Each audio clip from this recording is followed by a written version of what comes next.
Bonjour à tous, soyez les bienvenus dans cette nouvelle édition de Parole d'évêque avec le pasteur de notre église catholique en Guadeloupe, Monseigneur Philippe. Bonjour.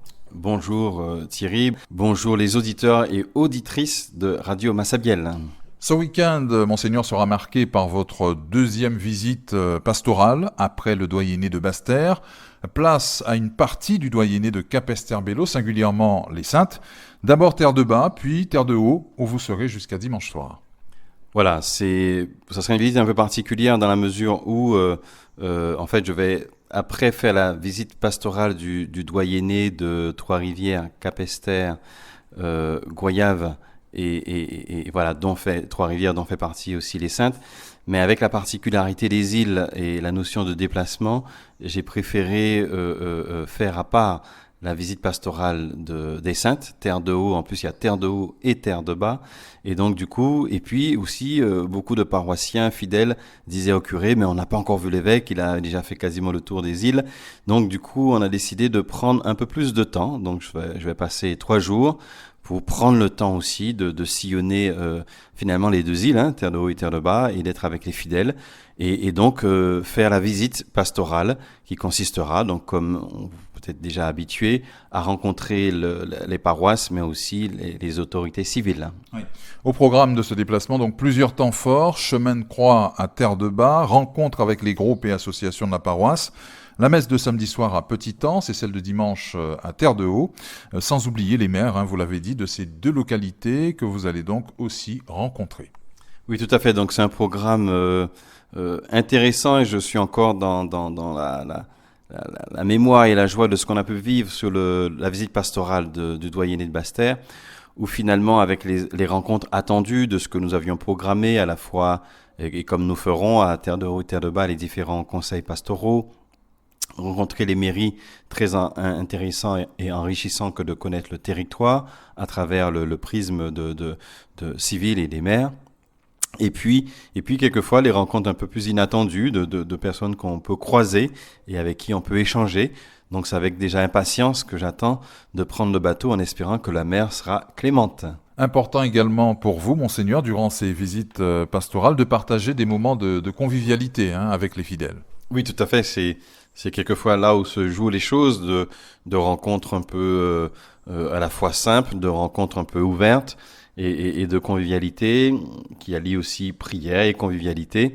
Et donc ça permet de prendre le pouls tout simplement des fidèles, de la population. Et quelquefois les choses se jouent dans l'informel. Donc un programme bien rempli, mais qui laissera aussi la place à des rencontres qui pourront être un peu inattendues. Donc, j'espère quand même profiter des Saintes, de lieux que je vais aussi à découvrir. Par exemple, Terre de Bas, j'y suis jamais allé, donc ça me permettra de mieux connaître. Donc voilà, donc c'est avec joie que je vais arpenter les pentes, parce que ça monte un peu aussi quand même, des Saintes.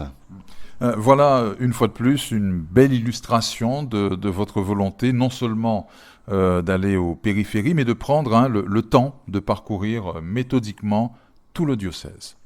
Oui, c'est ce qui est demandé à un pasteur, à un évêque, de découvrir et de connaître son territoire. Voilà, cela demande du temps, donc il va falloir être patient, il va falloir être organisé, et donc accepter de prendre son bâton de pèlerin et tout simplement de sillonner le beau diocèse que je commence à découvrir de Guadeloupe et ses archipels, l'archipel Guadeloupe, et donc avec toutes ces îles. Donc et puis l'Esprit de Dieu souffle, comme l'image des apôtres, l'image des actes des apôtres, où on pense apporter l'Esprit Saint, on pense apporter quelque chose du Christ, de Dieu, quelquefois il nous précède. Donc c'est aussi d'être témoin de ce Dieu qui agit, de l'Esprit qui agit et qui nous précède, et qui n'a pas attendu évidemment la venue du nouveau pasteur pour déjà agir dans les cœurs des uns et des autres. Chaque territoire, chaque partie du territoire vit sa foi, pas différemment, mais un peu singulièrement quand même. Oui, c'est en fait la richesse de l'Église, et la richesse d'une société, c'est-à-dire une une dimension multiculturelle, mais aussi une unité dans une diversité. C'est vraiment le cas. Donc, il y a la particularité des saints, des Saint-Trois, et donc avec une histoire particulière, donc qui construit et forge les mentalités et qui forge le rapport aux autres, le rapport à une autre île qui est la Guadeloupe, et donc du coup un rapport aussi dans la manière de prier et d'être qui forcément doit être un petit peu teinté de tout ça et un peu singulière. Ce n'est pas trop éprouvant tout ça, Monseigneur, sachant qu'après, vous allez enchaîner dans une dizaine de jours avec Marie-Galante, là aussi en visite pastorale sur toute une semaine. Si, c'est forcément éprouvant. Il n'y a pas plus qu'aujourd'hui, un confrère, un prêtre m'a demandé, Monseigneur, est-ce que ça va? Est-ce que vous reposez bien? Est-ce que vous n'êtes pas trop fatigué? Donc j'ai trouvé touchant justement que les prêtres se soucient aussi de leur évêque. Et donc je lui ai dit, bon, ben je dors encore très bien, donc c'est bon, j'arrive à faire une sieste de temps en temps quand c'est possible, pas toujours. Donc oui, il faut surtout qui veut aller loin ménage sa monture, hein, on connaît bien cette expression. Donc il va falloir y aller de façon volontaire et avec force, mais aussi penser qu'il faut garder de la force pour tenir dans la durée. Donc je compte sur à la fois l'enthousiasme des uns et des autres et la bienveillance qu'ils puissent aussi prendre soin de leur évêque. Mais ils le font déjà. Le temps de carême se poursuit pour nous, chrétiens. C'est un temps propice de conversion. Cela revient souvent. Mais dans le fond, Monseigneur, c'est quoi une conversion? Comment cela se vit? Et quels en sont les signes? Voilà, se convertir, on peut dire que c'est devenir chrétien d'une certaine manière, si on prend dans le sens religieux. On peut dire que c'est un processus aussi qui rappelle un peu, on doit changer quelque chose en nous, on peut dire se repentir de ses péchés, par exemple, c'est un signe très fort de conversion. Accepter Jésus-Christ dans sa vie, c'est ça aussi, très clairement, et accepter le Christ comme sauveur. Voici un peu, on pourrait un peu dire en quelques mots la dimension de la conversion. C'est une expression qui se signifie notamment par le baptême. Et on en a déjà parlé, notamment les catéchumènes qui là, très clairement, vivent un chemin de conversion, qui acceptent le Christ comme sauveur et demandent le baptême. On a aussi tout l'apport de l'Ancien Testament qui est vu comme un peu un revirement. Voilà, un revirement qui peut être soit collectif ou personnel, ou un terme qui est fort, qui est la repentance, la teshuva, qu'on entend dans l'Ancien Testament, la repentance, se repentir, retourner au Seigneur, voilà. Et c'est quelque chose qui revient souvent, le peuple de Dieu qui a pu s'éloigner de Dieu. Deutéronome 30, 10, retourne au Seigneur Israël, parce que tu t'es détourné de ton cœur, tu t'es détourné du Seigneur. Et puis, qu'on entend aussi que le méchant puisse abandonner sa voie, voilà, pour retourner au Seigneur. Qu'on a dans Isaïe 55, par exemple, que le méchant abandonne sa voie pour revenir au Seigneur comme une conversion, accepter d'enlever ce cœur qui peut être dur, ou la nuque raide, comme on entend comme expression dans l'Ancien Testament, pour revenir au Seigneur. Puis j'en ai aussi déjà parlé, et qu'on entendra souvent le psaume 50, qui pour moi un des psaumes par excellence, ou le psaume 31, par excellence de conversion. Pitié pour moi, mon Dieu, dans ton amour, dans ta grande miséricorde, efface mon péché.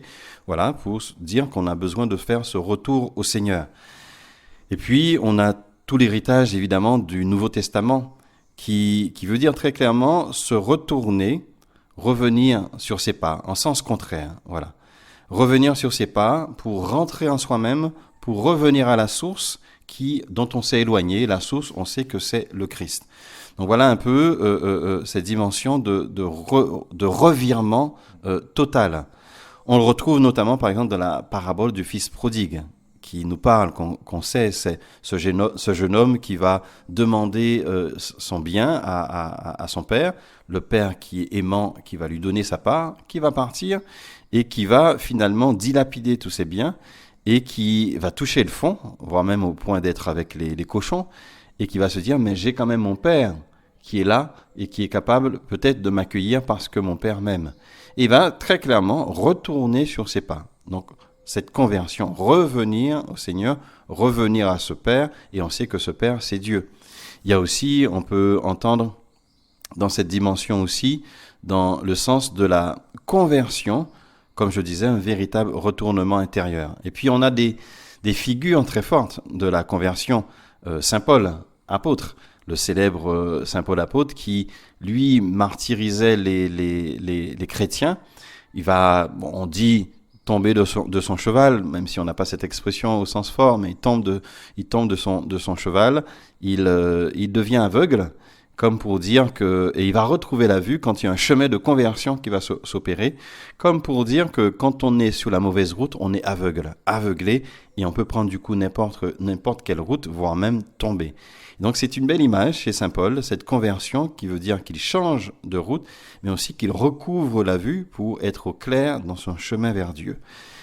Et puis il y a que je vais lire ce passage aussi avec Saint Pierre apôtre, qui est quand même celui sur qui le Christ va fonder l'Église et qui va connaître un moment difficile, qui va renier, mais le Christ va le préparer. Je vous lis ce passage de Luc, chapitre 22, verset 31. Il dit, Simon, écoute, Satan a demandé de pouvoir vous passer tous au crible, comme on le fait pour purifier le grain. Mais j'ai prié pour toi, donc il s'adresse à Simon-Pierre, à Pierre, afin que la foi ne vienne pas à te manquer. Et quand tu seras revenu à moi, fortifie mes frères. Pierre qui lui dit, Seigneur, je suis prêt à aller en prison avec toi et à mourir avec toi. Jésus lui répondit, je te le déclare, Pierre, le coq n'aura pas chanté aujourd'hui que tu auras déjà prétendu 3 fois de ne pas me connaître. Voilà ce passage où finalement le Christ dit à Pierre, quand tu seras revenu à moi, fortifie tes frères. Donc le Christ prépare Pierre à ce reniement qu'il va vivre et qu'il connaîtra bien plus tard, mais qui lui dit, à un moment donné, tu reviendras à moi, et quand tu auras fait cette conversion finalement, là, tu pourras aller fortifier tes frères. Donc ça veut dire que pour que nous vivions, en vivant la conversion, nous sommes capables d'aller fortifier nos frères. Donc que ce chemin de carême soit un chemin véritable de conversion pour nous, pour que nous soyons de ceux qui sommes capables de fortifier nos frères. La conversion, c'est donc d'abord une rencontre, Monseigneur, qui appelle ensuite un cheminement, des étapes, des rechutes peut-être, de la persévérance, jusqu'à la vraie conversion, la conversion véritable, comme disent certains, fruit de la foi, du repentir, de l'obéissance en tout temps. Tout à fait, voilà, c'est donc ce chemin que beaucoup vont prendre, de grandes figures de l'Église, donc dont je parlais, Saint Paul par exemple, mais aussi Pierre, un retournement. Voilà, il y a vraiment quelque chose qui se retourne, il y a une dimension du coup intérieure et qui va s'exprimer après par soit une demande du baptême, soit du coup un changement de vie qui va être visible. Mais ce changement, il est d'abord intérieur parce qu'il y a une rencontre profonde et véritable en Christ, dans le Christ, qui fait que rien ne peut être comme avant, ne pourra plus être comme avant. Donc ça veut dire que ce retournement intérieur m'affermit et me fait dire, le Christ est mon sauveur, celui que je dois suivre. Donc on a des figures, j'en avais parlé il y a quelques paroles d'évêque, avec une figure comme Antoine Chevrier, qui est un prêtre de l'Église, mais qui a vécu à Noël comme une conversion très forte devant la crèche et qui se rend compte que dans cette fragilité qu'est l'enfant Jésus, il y a le Dieu fait homme, Dieu fait chair, et donc du coup il y a une conversion intérieure en lui qui dit mais je dois aussi moi me préoccuper des plus pauvres et des plus fragiles, et qui va totalement changer son ministère. Donc ça veut dire que à tout moment de vie, et même en tant que prêtre ou évêque, il y a des conversions qui peuvent s'opérer en nous et qui peuvent réorienter ou approfondir notre chemin de vie et notre ministère. Dans votre vie de pasteur, en tant que prêtre, avant d'être ordonné évêque, on imagine que vous avez certainement accompagné des fidèles sur ce beau chemin et été le témoin de ces revirements, de ces retournements, de ces changements de vie qui se manifestent radicalement. Autant de signes de la présence vivante du Christ dans nos réalités, peu importe nos conditions, nos fautes, nos faiblesses. Bien sûr, on est souvent, en tant que prêtre, en tant qu'évêque, des témoins de cela, et notamment dans un lieu comme la confession, où les gens disent un peu leur vie et se livrent face au prêtre. Et souvent, on voit aussi, souvent, vraiment, je me suis dit cela, que le Seigneur se sert de nous comme instrument à travers les quelques mots que l'on peut dire au repentant, à celui qui vient pour ses péchés. Et quelquefois, bien souvent, ces mots et ces quelques paroles que nous prononçons font mouche, touchent leur cible, touchent les cœurs et les personnes qui repartent en plus des pleurs qu'il peut y avoir, mais surtout avec un désir d'avancer dans leur vie, et quelquefois même des conversions fortes et véritables, ou en tout cas le chemin le chemin du pardon et de la confession fait certains emprunter un chemin de conversion et de réconciliation. Donc oui, avec des réconciliations qui peuvent être un retour sur la dimension de la famille, des proches avec qui on ne parlait plus, avec qui lesquels on s'était fâchés. Donc oui, on est souvent témoin, et avec grâce, de retournement et de conversion d'hommes et de femmes que nous avons et que nous accompagnons sur notre vie de prêtre. Dernière question sur ce sujet passionnant. Les plus belles, les plus grandes conversions doivent-elles se vivre nécessairement dans la douleur, en portant sa croix et en unissant ses souffrances à celles du Christ? La conversion véritable, c'est celle qui ne fait pas beaucoup de bruit, mais qui se voit. Voilà, qui se voit. Voilà la conversion véritable. C'est pas celle qui va faire beaucoup de bruit et celui qui va dire je suis converti et j'ai changé de vie et le crier sur tous les toits. La conversion véritable, c'est celle qui va en acte se voir. Comme nous dit Saint Jacques, si je n'ai pas la foi, à quoi cela sert-il de faire tous les miracles et les belles choses du monde? Donc qui dit conversion dit un acte de foi, une foi forte en Christ, et de l'accepter comme notre sauveur, et d'accepter aussi nos propres limites. Donc la conversion ne fait pas de nous des saints, la conversion fait de nous des êtres qui acceptons le Christ dans nos vies et où nous sommes prompts au changement, à la remise en cause, à la remise en question de ce que nous sommes, et que du coup, ça se voit et ça devient visible dans notre manière d'être et de faire. Après, le tout, c'est de se laisser façonner, bousculer, par la parole, par le Christ présent dans nos vies. Se laisser façonner, se laisser bousculer, et justement, ça peut prendre du temps. Quelquefois, le Christ, il est patient, il est un peu cette belle image qu'on peut tous entendre et comprendre, comme ces vagues qui viennent un peu sur le rivage et qui va polir la pierre au fur et à mesure, qui va polir le verre au fur et à mesure, il va même polir la roche. Et donc en fait, c'est un peu ça le Seigneur, cette mer qui revient chaque fois, qui revient constamment et qui est prêt à polir nos vies, à la rendre plus douce, et donc enlever un peu quelques aspérités. Non pas que nous ne devons pas avoir des aspérités, on a notre personnalité, mais c'est ce chemin que le Seigneur prend avec nous et qui travaille nos cœurs, qui burine, qui travaille ce cœur au fur et à mesure, et rien que tel que la parole de Dieu. Donc on peut prendre cette parole comme cette image de la vague qui vient, qui revient, et comme la pluie, encore une belle image, ne peut pas tomber dans le sol sans l'inonder, sans l'alimenter, et pour que ce qui est tombé dans le sol puisse nourrir un peu les racines, et que ces racines prennent et donnent le fruit. Donc toutes ces belles images sont là pour dire que la parole de Dieu, droit, est invitée à faire un travail en nous. Donc laissons cette parole venir un peu polir nos vies, polir nos cœurs, pour nous faire grandir en Christ. Et rien de tel que le carême pour vivre ces temps. Oui, rien de tel que le carême.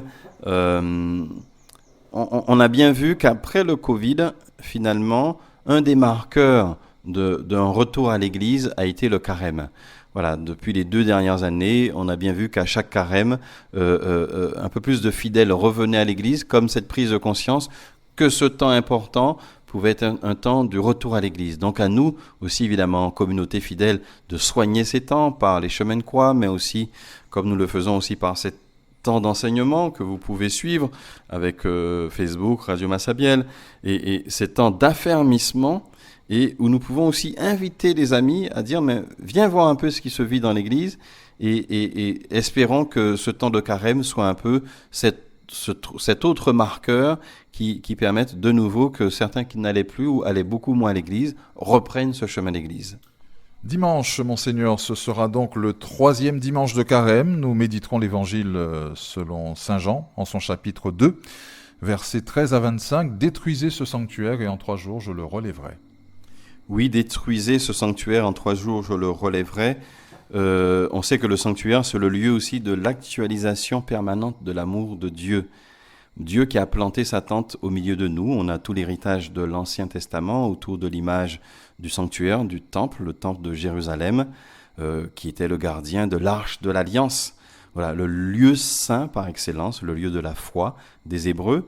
Bien, c'est le lieu et le signe d'alliance de Dieu avec nous. Voilà, le temple demeure visible de Dieu. Voilà, c'est le sens qu'il y a dans l'Ancien Testament. Dieu remplit de sa présence sa demeure. Voilà, c'est ce qu'on entend dans le livre des Rois. Alors, le temple, justement, il va prendre chair par le Fils de Dieu, par Jésus-Christ. Voilà un peu ce qu'il y a d'inédit et ce que nous entendons dans cet évangile de ce dimanche. Tout cet héritage, quand il s'adresse à ses fidèles, quand il s'adresse à ceux qui l'écoutent, il sait très bien qu'ils ont tout cet héritage de l'Ancien Testament. Quand on parle de temple, quand on parle de sanctuaire, ils savent que ce lieu a été ce lieu qui abritait le Saint des Saints, voilà, le lieu où Dieu se rendait présent.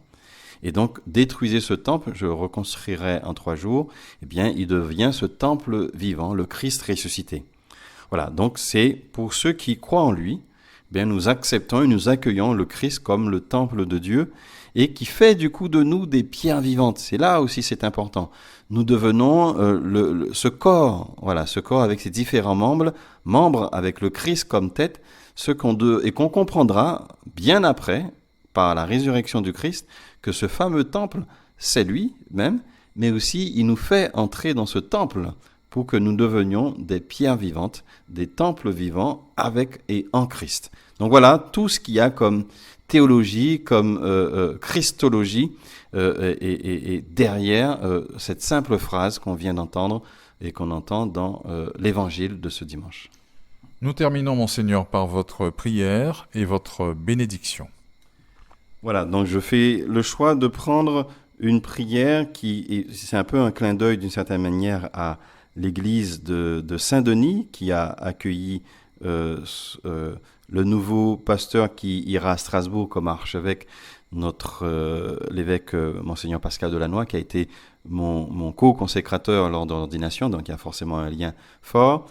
Il y a l'évêque Monseigneur Guy de Roubaix, qui est le 2e évêque de Saint-Denis, qui a écrit une prière très belle, Faire l'Église du Christ, et qui a souvent été une prière que j'ai beaucoup utilisée et que je dis en ayant aussi vécu la semaine avec le doyenné. J'ai aussi utilisé cette prière qui me fait dire que nous devons faire toujours Église du Christ. Et donc, c'est une invitation pendant ce temps de carême à méditer sur cette prière. Il suffira de taper « Faire l'Église du Christ » sur Internet. Au nom du Père, et du Fils, et du Saint-Esprit. Amen.